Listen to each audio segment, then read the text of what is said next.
द्वारिकाधीश की जय, सुदामा जी महाराज की जय। जय जय श्री राधे श्याम।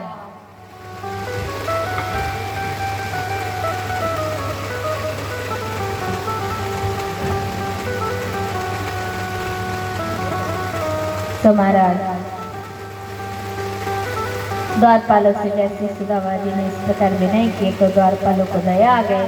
एक द्वारपाल महल के अंदर गए और जाकर प्रभु से बोले, है प्रभु हमें क्षमा करना, एक दीन दुखी गरीब ब्राह्मण आया है, वो बार बार आपके नाम कहते जा रहे हैं कि वो आपके बचपन के मित्र है और नाम कहते 3 अक्षर वाला सुदामा। जैसे प्रभु ने सुदामा नाम सुना, प्रभु ने कहा, हे द्वारपालों क्या नाम बताए, फिर से कहो। बोले प्रभु सुदामा। जैसे सुदामा नाम सुने भगवान श्री कृष्ण व्याकुल हो गए और अपने आसन से खड़े हो गए। उठकर खड़े होकर कहा, सुदामा सुदामा छोड़कर मत जाना, रुक जाना। ऐसे कह के प्रभु पुकारते हुए अति तीव्र वेग से दौड़ने लगे। कहीं भगवान के मस्तक के मुकुट गिर गए, कहीं चरणों के नुपुर गिर गए, कहा कंठ के पीताम्बर गिर गए। दौड़ के प्रभु गए और राज दरबार में जो सड़क था ना, राज सड़क में जाकर सुदामा जी को हृदय से लगा दिया। आज सुदामा जी को हृदय से लगाकर प्रभु आनंद में डूब गए, प्रेम अश्रु बह रहे हैं। सारा संसार सुदामा जी और प्रभु कृष्ण की मित्रता का जय जयकार कर रहे थे। भगवान ने कहा, सुदामा तुम मुझसे मिले बगैर ही चले जा रहे थे, तुम कैसे मित्र हो? सुदामा जी ने कहा, कन्हैया तुम तो आने में बहुत देर लगा रहे थे, तभी मैंने सोचा कि शायद तुम अब राजा बन गए हो, अब तुम्हें भी अपने राजकर्य की व्यस्तता होगा, इसलिए मैं लौट रहा था। भगवान ने कहा, सुदामा तुझे कौन भूल सकता है, तुम जैसे मित्र तो भाग्य से मिलता है रे।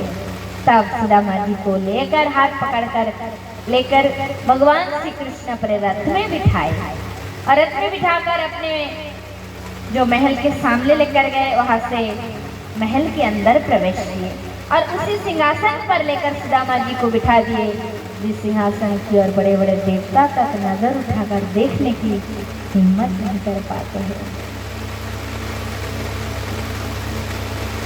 फिर महाराज चरण प्रक्षालन की बात आया तो भगवान कृष्ण ने अपने हाथों से सुदामा जी के चरण को धोए। कांटे कंकड़ लगे हुए थे, देखकर प्रभु ने अपने नयन की आंसू से सुदामा जी के चरण धो दिए।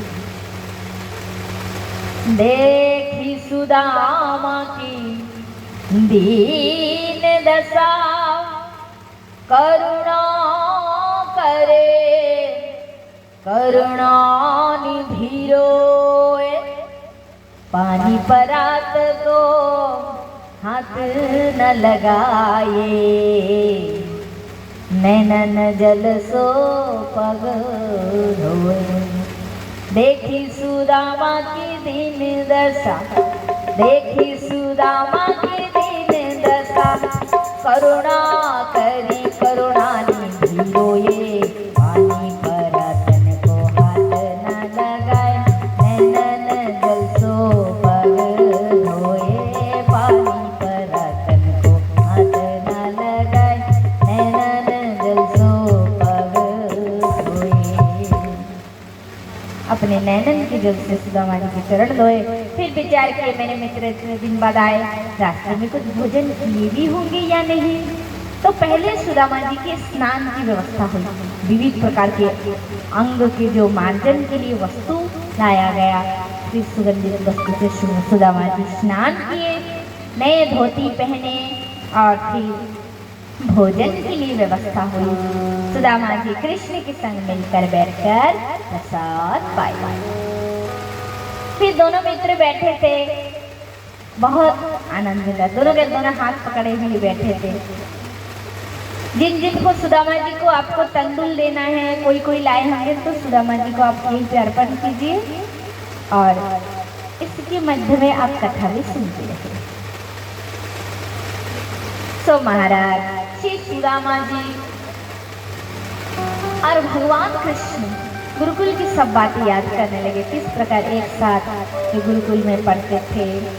एक दिन गुरुदेव की आज्ञा से समिधा लाने गए थे। रात में भारी वर्षा हुई थी, रात भर वन में रह गए। फिर गुरुमाता ने चना दिए थे, उसी चने को सुदामा जी ने खा लिए थे, है ना। वो सब बातें कृष्ण और सुदामा जी को याद आने लगे। और उसी समय भगवान कृष्ण की सब रानियां आकर सुदामा जी को प्रणाम करने लगी। तो सुदामा जी ने कहा, कन्हैया ये सब द्वारिका की माताएं हैं क्या? तो भगवान कृष्ण ने कहा, नहीं सुदामा, ये सब तुम्हारी भाभियां हैं। तो सुदामा जी ने कहा, इतनी भाभियां? तो कृष्ण ने कहा, नहीं ज्यादा नहीं है, तो 16,108। बोले अच्छा। अब तो सुदामा जी सौभाग्यवती भव कहते कहते थक गए। तो भगवान ने कहा, सब एक साथ ही प्रणाम कर लो, इतने दिन बाद आए मेरे मित्र, तुम सब थका रहे उनको। फिर महाराज कृष्ण ने कहा, सुदामा मेरे बारे में तो जान गए, हम विवाह भी किए, तुम अपने बताओ, गुरुकुल से लौटने के बाद तुमने विवाह भी किए कि नहीं किए? सुदामा जी से भगवान ने पूछा। तो सुदामा जी ने कहा, कन्हैया विवाह किए, माता जी की आज्ञा हुई थी तो हमने भी विवाह कर लिया। बोले सुदामा तुम कैसे मत मित्र हो, छिपे छिपे विवाह भी कर लिया और हमें बुलाया था कि नहीं? हैं, कैसे मित्र हो? तो सुदामा जी से कन्हैया कहते, अरे सुदामा जी कहते, अरे कान्हा तू तो छिपे छिपे 16,108 विवाह किया, हमें कितने बार बुलाए? तब दोनों मित्र हंसने लगे। तब का अच्छा विवाह किया था, घर में भाभी जी होंगी, तो आते समय हमारे भाभी जी ने कुछ तो भेजे होंगे हमारे लिए, दिखाओ दिखाओ। तब भगवान कृष्ण के सामने सुदामा जी अति लज्जित हो गए। ये तंदुल, ये चूड़े में कैसे दो, जो भगवान लक्ष्मीपति है उनका भोग इसे कैसे लगाओ? तब भगवान श्री कृष्ण सुदामा जी के मन की बात जानकर उनके बगल से चूड़ी के पुतले को छीन लिए और खोलकर एक मुट्ठी चूड़ा पाए और सुदामा जी को एक लोग दे दिए, दूसरी मुट्ठी पाए दूसरा लोग दे दिए और तीसरी मुट्ठी पाने जाएंगे। तब स्वयं भगवती लक्ष्मी मैया जो रुक्मिणी देवी थी, वे आकर हाथ पकड़ ली। बोले बस प्रभु बस, 2 लोग की सुदामा के लिए बहुत है, अब अपना घर भी दे दोगे तो फिर तुम कहाँ रहोगे? भगवान ने कहा, देवी प्रेम तो ऐसा होना चाहिए, मेरा सब कुछ सुदामा का हो जाए, सुदामा का सब कुछ मेरा हो जाए, यही तो वास्तविक मित्रता है, वास्तविक प्रेम। फिर कुछ दिन तक सुदामा जी वहाँ रहे। आइए हम लोग एक पहले भजन करने लगते, क्योंकि सब मतलब वो सुदामा जी की पूजा कर रहे हैं ना, फिर भजन होने के बाद फिर आगे की कथा।